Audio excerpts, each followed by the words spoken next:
ধূমপান ও মদ্যপান স্বাস্থ্যের পক্ষে ক্ষতিকারক। মিডনাইট সাসপেন্স ডায়েরিজের আজকের নিবেদন আবার নকশাল। এটি একটি সম্পূর্ণ কাল্পনিক গল্প। এর সাথে জীবিত বা মৃত কোনো ব্যক্তি বা বিষয়ের কোনো সম্পর্ক নেই। গল্পটা শুনে আপনাদের কেমন লাগলো অবশ্যই কমেন্ট সেকশনে লিখে জানাবেন। তাহলে আর দেরি না করে আসুন গল্পটা শুনি।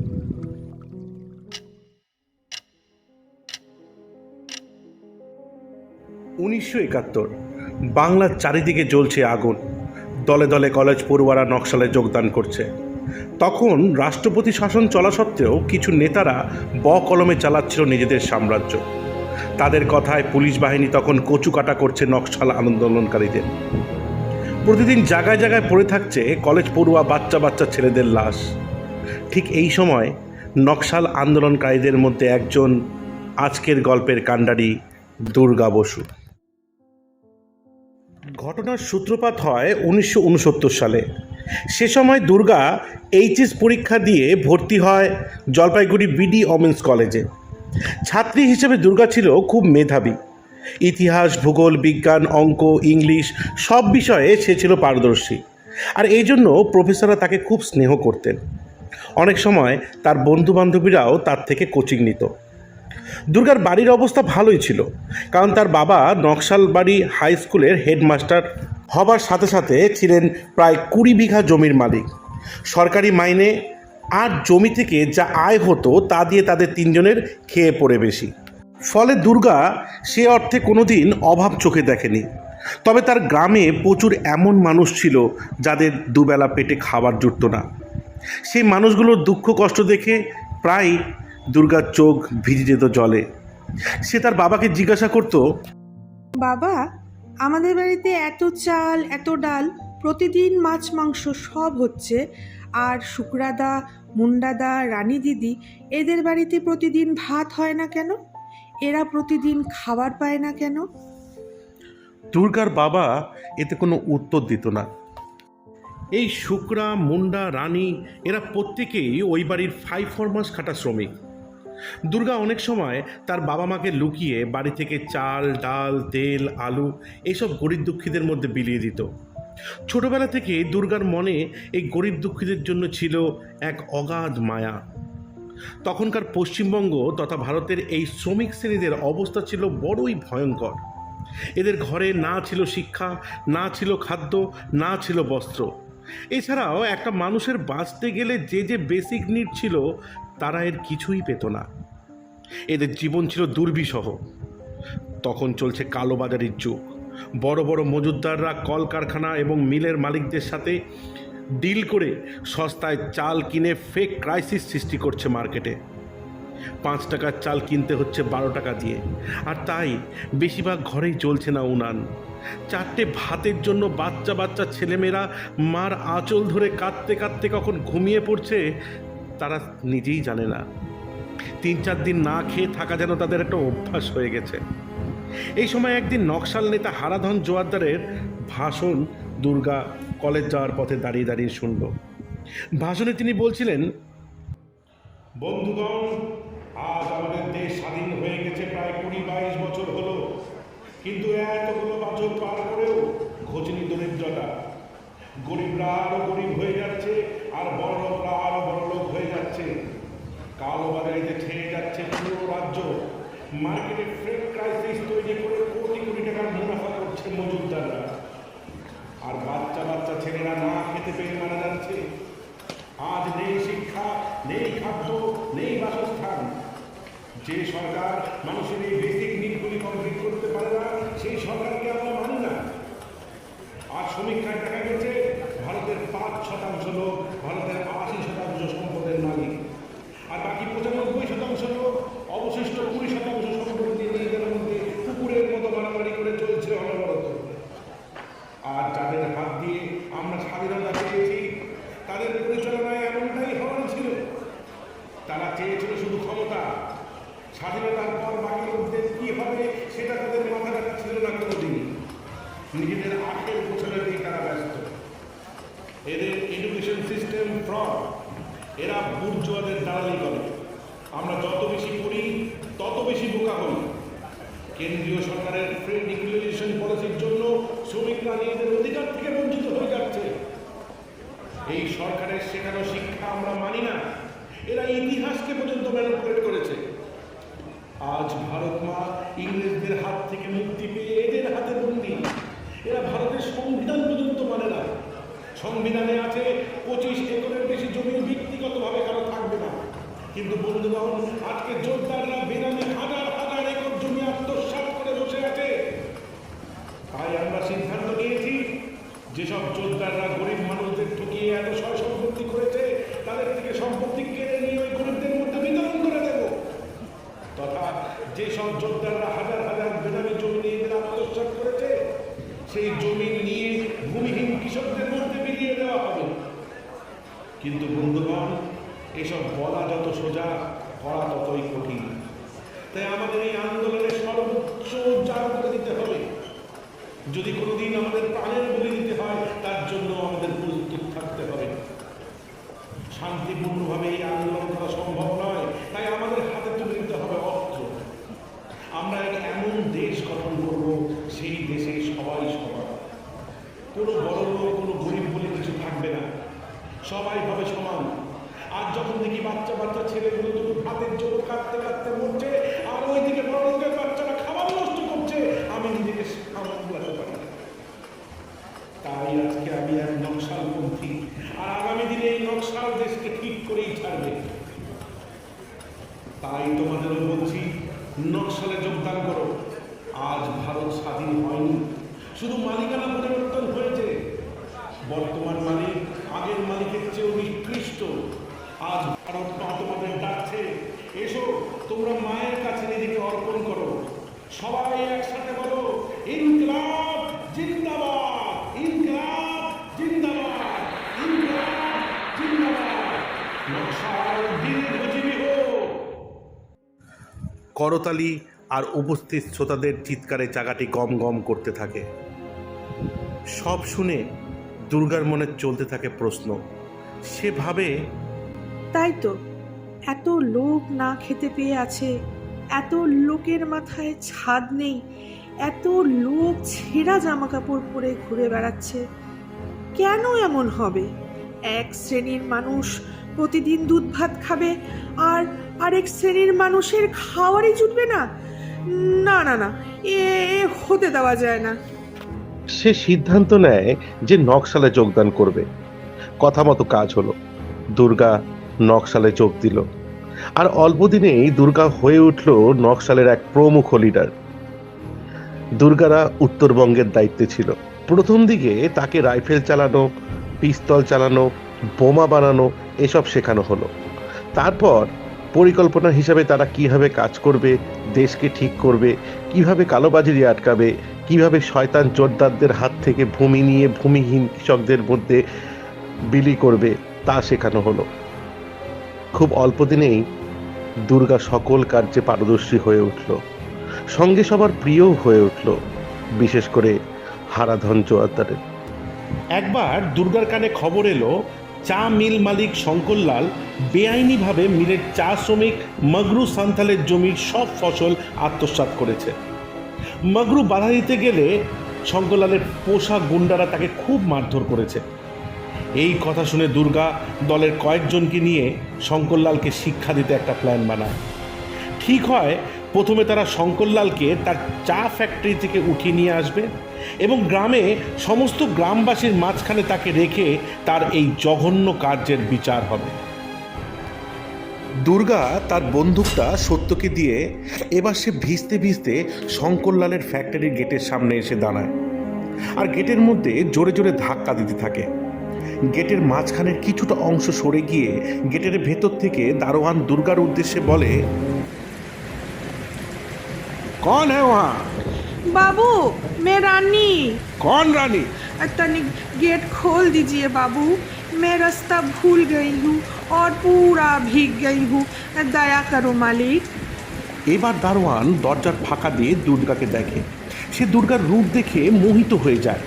এবার দারোয়ান বলে, हम दरवाजा खोल दे तो हमको क्या मिली? जो मांगेला सब मिली मालिक। बहुत ठंड लग रही है, तनिक जल्दी खोल दीजिए। রুকা রুকা খোল তাকি। দরজা খোলার সাথে সাথে একটি গুলি সোজা এসে লাগে দারোয়ানের কপালে। দারোয়ান মুখ দিয়ে আওয়াজ বের করার সুযোগ পায় না, সে গুলি খেয়ে মাটিতে লুটিয়ে পড়ে। ওইদিকে গুলির আওয়াজ শুনে বেরিয়ে এসেছে শঙ্করলালের দেহরক্ষীরা। তারা সংখ্যায় জনা 10 হবে, তাদের প্রত্যেকের হাতেই রাইফেল। এবার দেহরক্ষীরা দুর্গাদের উদ্দেশ্যে এলো পাথারি গুলি ছুটতে থাকে। দুর্গা তার দলের উদ্দেশ্যে বলে, কিশোরদা, তুমি নরেশ আর জগাকে নিয়ে ডান দিক দিয়ে হামলা করো, আমি সত্যকে নিয়ে বাঁ দিক দিয়ে হামলা করছি। কথা মতো তারা দলভাগ করে গুলির জবাব দিতে থাকে। শুরু হয়ে যায় এক ভীষণ যুদ্ধ। দুর্গারা সংখ্যায় কম হওয়ার জন্যে ঠিক ওদের সাথে এঁটে উঠছিল না। এমন সময় দুর্গা বলে, সত্য, তুমি আমাকে কভার ফায়ার দাও, আমি ওই গাছের পেছন থেকে হামলা করব। এরপরে সে দৌড়ে গাছটার পিছনে চলে যায়। ওদিকে সত্য দেহরক্ষীর দিকে গুলি বর্ষণ করতে থাকে। এবার দুর্গা গাছের পেছন থেকে একটি হাত বোমা ছুড়ে দেয় সেই দেহরক্ষীদের দিকে। সেই বোমা পেটে জনা 5 দেহরক্ষী সেখানেই মারা যায়, আর অবশিষ্ট 5 জন মারা যায় কিশোরদের গুলিতে। এবার দুর্গা সরাসরি ঢুকে পড়ে শঙ্করলালের ঘরে। সে দেখে শঙ্করলাল খাটের নিচে ঢুকে আছে। ওরা তাকে জামার কলার ধরে হির হির করে নিয়ে চলে তাদের গ্রামে, আর শুরু হয় তার বিচার। বিচার শেষে শঙ্করলালকে দোষী পেয়ে তাকে মাথায় শুট করে হত্যা করে দুর্গা বসু, আর গ্লাসের গায়ে লিখে দেয়, যারা যারা ভবিষ্যতে নিরীহ শ্রমিকদের তথা গরিবদের অত্যাচার করবে তাদের একটাই সাজা, তা হলো মৃত্যু। যে যত বেনামি জমি দখল করে বসে আছে তারা যদি স্বেচ্ছায় তাদের জমি দান করে দেয় তাহলে তারা জানে বাঁচবে, নচেত মৃত্যু নিশ্চিত। দুর্গার এই কাজের প্রশংসা ছড়িয়ে পড়ে সমগ্র দেশে। আসতে থাকে অনেক অভ্যর্থনা। তাই পার্টির হাইকমান্ড তাকে কোর কমিটিতে নিয়োগ করার সিদ্ধান্ত নেয়। দলের মধ্যে দুর্গার সমকক্ষ ছিল আর একজন, তার নাম ছিল কিশোর রক্ষিত। সেদিনকার ঘটনায় সেও সঙ্গে ছিল দুর্গার, কিন্তু সেই অপারেশনটা দুর্গা লিড করায় সমগ্র দেশে দুর্গার নামটাই বেশি ছড়িয়ে পড়ে। কিশোর অনেক দিন থেকেই নকশালদের কোর কমিটিতে ঢোকার প্রয়াস করছিল, কিন্তু তার আগে কোর কমিটিতে চান্স পেয়ে যায় দুর্গা বসু। কিশোর সেদিন দুর্গার হাত ধরে বলে, তুই খুব ভাগ্যবান রে, যা ভালো করে দেশের সেবা কর, তোর যেন আরও নাম হয়। এই বলে সে দুর্গাকে বিদায় দেয়। ওদিকে বিপক্ষের নেতারা পুলিশের সঙ্গে হাত মিলিয়ে তখন নকশাল নিধনে ব্যস্ত। আর এই নকশালদের গ্রামের লোকরা খুব ভালোবাসত, তাই এদেরকে খুঁজে বের করা পুলিশের কাছে যেন এক অসাধ্যকর ব্যাপার হয়ে দাঁড়িয়েছে। তাই এবার পুলিশ 105 টাকা মায়নায় প্রচুর খবরই নিয়োগ করা শুরু করে, এবং সেই খবরিরা জয়েন করে নকশালদের গ্রুপে, এবং সব ভেতরের খবর ফাঁস করতে থাকে পুলিশ মহলে। তাছাড়াও বিরোধীরা নকশাল নেতাদের বা সাধারণ কর্মীদের ডেকে পয়সার লোভ দেখিয়ে তাদের থেকে তথ্য বার করার প্রয়াস করতে থাকে। এতে কখনো কখনো বিশাল লাভও হয়, আবার অনেক সময় ফলটা হয় উল্টো। তখন দুর্গা কলকাতায়, সেখানে তাকে জায়গায় জায়গায় নকশালদের দল বাড়ানোর দায়িত্ব দিয়েছে হাইকমান্ড।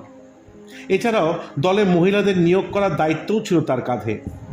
1971-এর 15ই জানুয়ারি দুর্গা তথা তার 2 জন সঙ্গী বিনয় আর সুশীল এক গুরুত্বপূর্ণ সম্মেলনে অংশগ্রহণ করতে আসে শিলিগুড়ি। তাদের এবারের উদ্দেশ্য ছিল পার্টির নতুন যোগদানকারীদের বোমা বানানোর কৌশল শেখানো এবং দলের কিছু গুরুত্বপূর্ণ সংবাদ দেওয়া। যে জায়গায় তাদের এই মিটিং হচ্ছিল, হঠাৎ সেই জায়গাটিকে 4 ভ্যান পুলিশ ঘিরে নেয় এবং এলো পাথারি গুলি ছুটতে থাকে। এতে প্রচুর নকশালপন্থী ঘটনাস্থলেই মারা যায়।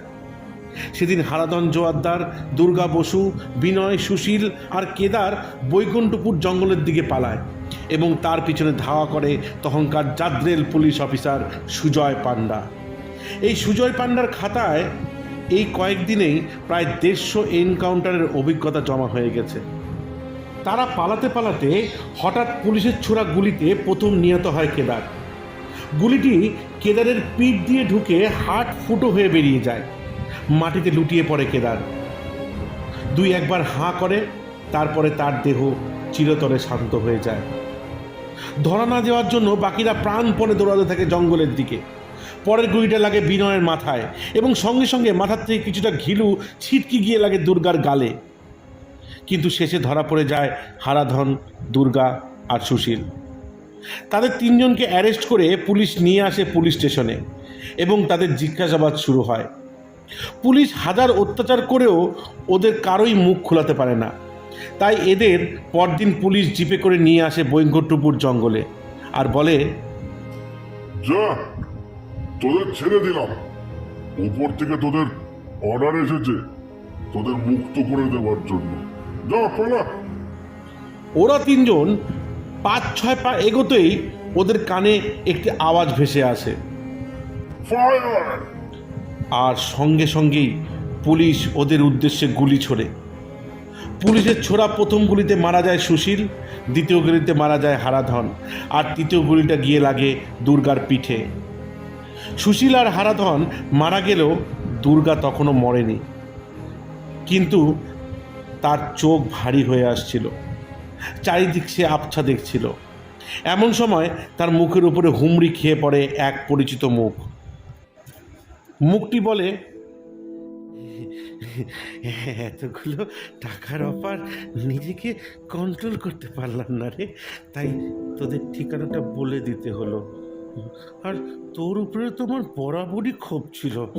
তোর আগে আমি পার্টি জয়েন করেছি আর তুই নাকি কোর কমিটির মেম্বার হয়ে গেলি। হ্যাঁ, পার্টিরও বলিহারি। হ্যাঁ, তুই কালকের একটা ফুচকি মেয়ে তোকে কোর কমিটিতে চান্স দিয়ে দেয় আমার আগে। আর সেদিন থেকেই আমি প্ল্যান করছিলাম তোদের কীভাবে শেষ করা যায়। জানিস, ওরা আমাকে 10 লাখ টাকা দিয়েছে। আমাকে মনে হয় আর পিছন ফিরে তাকাতে হবে না। আমাকে কেন রে, আমার 14 পুলিশকে পিছন ফিরে তাকাতে হবে না। কিরে, মরে গেলি নাকি? ও, মরিসনি? আচ্ছা, তোর তো মরার সময় হয়েই এসেছে। তো যাই হোক comrade, wish you a happy journey.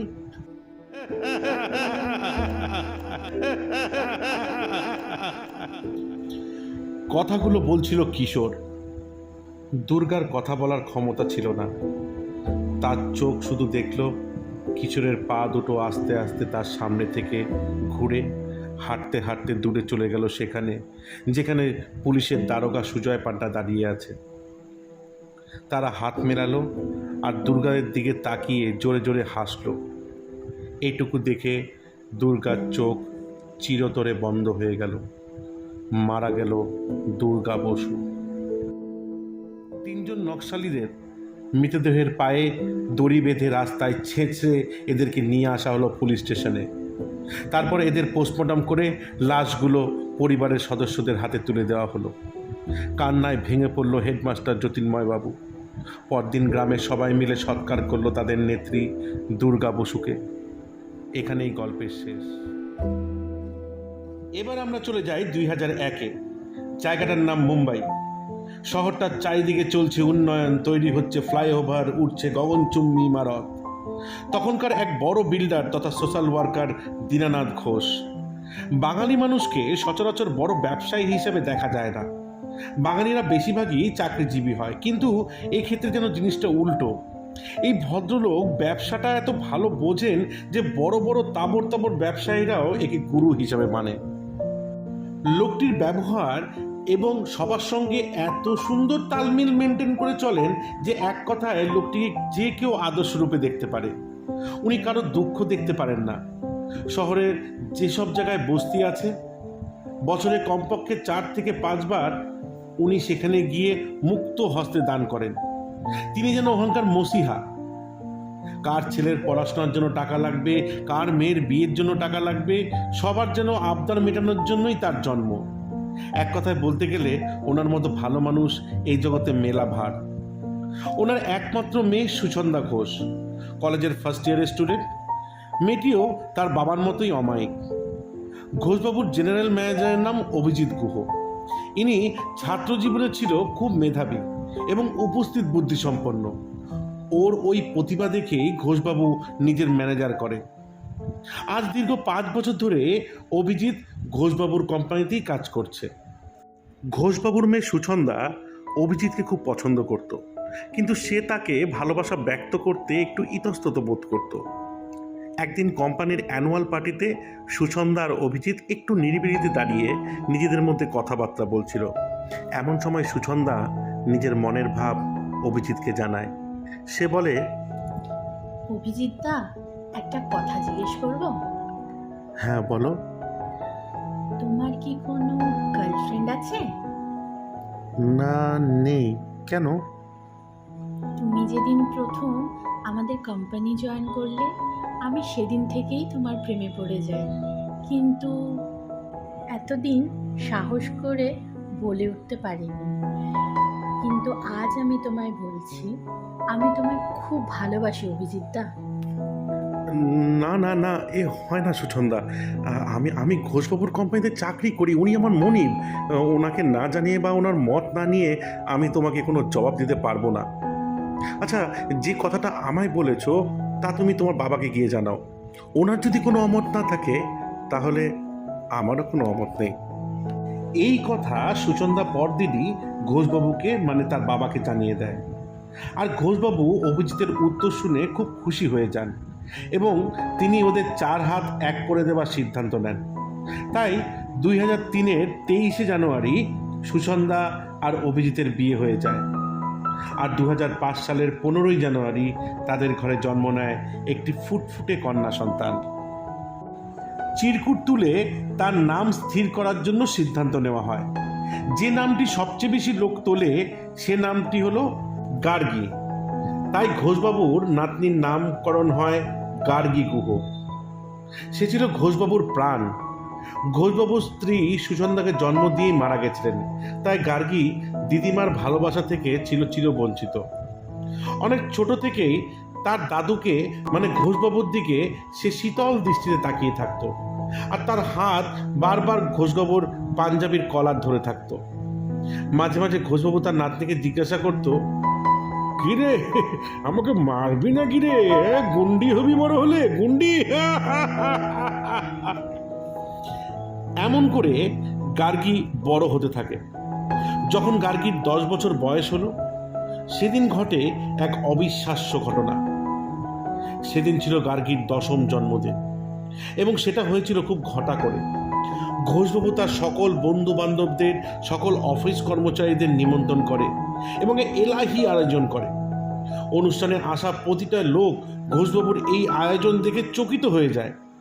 অনুষ্ঠানটা চলে অনেক রাত অবধি। অনুষ্ঠান শেষ হলে সবাই নিজের নিজের ঘরে চলে যায়।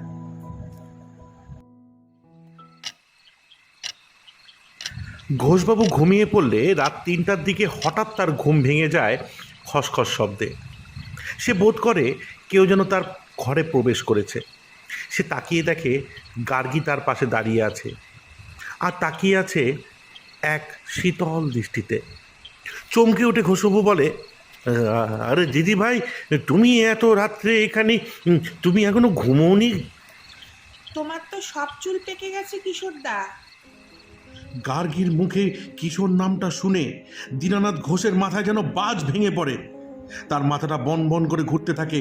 সে কিছুটা স্বাভাবিক হয়ে গার্গীর উদ্দেশ্যে বলে, আমার নাম কিশোর, তোমায় কে বললে?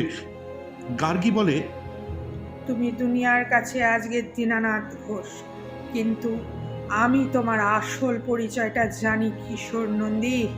চিনতে পারছো আমায়? আমি দুর্গা বসু। কি কমরেড, চিনতে পারছো?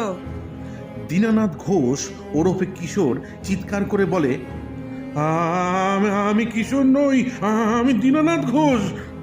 আচ্ছা, দেখো তো এদের চেনো নাকি? এবার ঘোষবাবু দেখে গার্গীর পিছন থেকে বেরিয়ে আসলো 2টো মানুষ। তাদের দেখে ঘোষবাবুর মুখ হাঁ হয়ে গেল। গার্গীর পিছন থেকে বেরিয়ে এসেছে হারাধন আর সুশীল। তাদের চোখে মুখে ভীষণ রাগ, তাদের চোখটা রক্তের মতো লাল। এবার ঘোষবাবুকে গার্গী বলে, এবার আমাদের চিনতে পারছো কিশোরদা? না না না, এ হতে পারে না, তুমি দুর্গা না। আমি চোখের সামনে দুর্গার মৃত্যু দেখেছি। ওর পিঠ ফুটো হয়ে, বুক ফুটো হয়ে, গুলিয়ে ফোড় হয়ে গেছিল। আমার সামনে ওর মুখ দিয়ে রক্ত উঠে মরেছিল দুর্গা। আমি ওর মৃত্যু নিজের চোখে দেখেছি। তুমি দুর্গা নও। তুমি ঠিকই দেখেছো কিশোর নন্দী, কিন্তু বিধাতার কি বিচার। আমি তোমার মেয়ের ঘরে জন্ম নিয়েছি। আমি ছোটবেলা থেকে তোমায় চিনতে পেরেছিলাম। তুমি হয়তো লক্ষ্য করনি, আমি তোমার কলার ধরে থাকতাম। কয়েকটা টাকার জন্যে, ক্ষমতার জন্যে কতগুলো প্রাণ নিয়ে নিলে কিশোরদা। এর হিসেব কি হবে? কে দেবে এর হিসেব? আশা করি আমাদের গ্রুপের শর্তগুলো তোমার মনে আছে। দলের সঙ্গে বিশ্বাসঘাতকতা করলে তার শাস্তিটা ভোলনি তো কমরেড। তার শাস্তি একমাত্র মৃত্যু। কি ভয় লাগছে? কি কিশোরী বাবু, ভেবেছিলে মুম্বাই পালিয়ে এসে নাম বদলে বাকি জীবনটা পায়ের উপর পা তুলে কাটাবে? কেউ জানবে না, কেউ বুঝবে না, তাই না? কিন্তু আজ তো বিচার হবেই, হতেই হবে। কি কমরেড, ভয় লাগছে? ঘোষবাবু ওরফে কিশোরের বুকে ব্যথা শুরু হয়ে যায়। সে আস্তে আস্তে পিছোতে থাকে, আর দুর্গা তার দিকে আস্তে আস্তে এগোতে থাকে, সঙ্গে হারাধন ও সুশীল। কিশোর পেছোতে পেছোতে 3 তলার ব্যালকনি থেকে পা পিছলে সোজা নিচে গিয়ে পড়ে গেটের ওপরে। আর গেটের মাথায় বল্লমের আদলে লোহার ফলা ছিল। সেই বল্লমের ফলাগুলি ঢুকে যায় কিশোরের মাথা ও পেটে। এফোর ওফোর করে দেয় তার মাথা বুক। নাড়ি বুড়িয়ে এসে পড়ে মাটিতে, আর মাথার ঘিলুটা গলে গলে পড়তে থাকে গেটের গা বেয়ে। দুর্গা 3 তলার বারান্দা থেকে শীতল দৃষ্টিতে তাকিয়ে তাকিয়ে দেখে পুরো ঘটনাটি। তার ঠোঁটের কোনায় এখন এক শান্তির হাসি। সে এবার জোরে জোরে হাসতে থাকে। আর আস্তে আস্তে হারাধন, সুশীলরা হাসি হাসি মুখে বাতাসে বিলীন হয়ে যায়। এবার যেন তাদের আত্মা শান্তি পেল।